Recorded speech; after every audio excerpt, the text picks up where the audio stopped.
കോതമംഗലം തെക്കേക്കര കുടുംബയോഗത്തിന്റെ വാർഷിക പൊതുയോഗവും കുടുംബസംഗമവും നടന്നു. Saint George cathedral വികാരി ഫാദർ മാത്യു കൊച്ചിപുരയ്ക്കൽ ഉദ്ഘാടനം ചെയ്തു. കോതമംഗലം തെക്കേക്കര കുടുംബയോഗത്തിന്റെ 48ാമത് വാർഷിക പൊതുയോഗവും കുടുംബസംഗമവും കോതമംഗലം ഓസാനം സെന്റർ ഓഡിറ്റോറിയത്തിൽ വെച്ചാണ് നടന്നത്. സെന്റ് ജോർജ് കത്തീഡ്രൽ വികാരി ഫാദർ മാത്യു കൊച്ചിപുരയ്ക്കൽ സംഗമം ഉദ്ഘാടനം ചെയ്തു.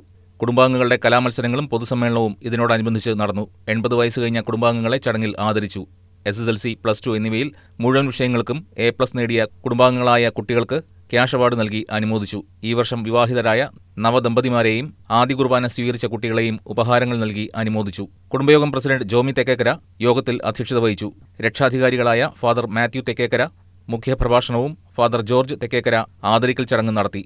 ജനറൽ സെക്രട്ടറി സജി തെക്കേക്കര വാർഷിക റിപ്പോർട്ടും ട്രഷറർ ജോയ് പോൾ വാർഷിക കണക്കും അവതരിപ്പിച്ചു.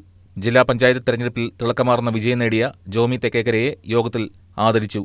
Jomy Thekkekara, Molly Sunny, Shirley Sunny, TV Cherian, Paul Chacko, TM Jacob, George Chacko, Varghese Francis, Biju Paul, Jenson Thomas, advocate Joseph Kiran, Daisy Shaji, Elma Jose, Jayamma Motty, Danush Jomi തുടങ്ങിയവർ സംസാരിച്ചു. News desk KCB news.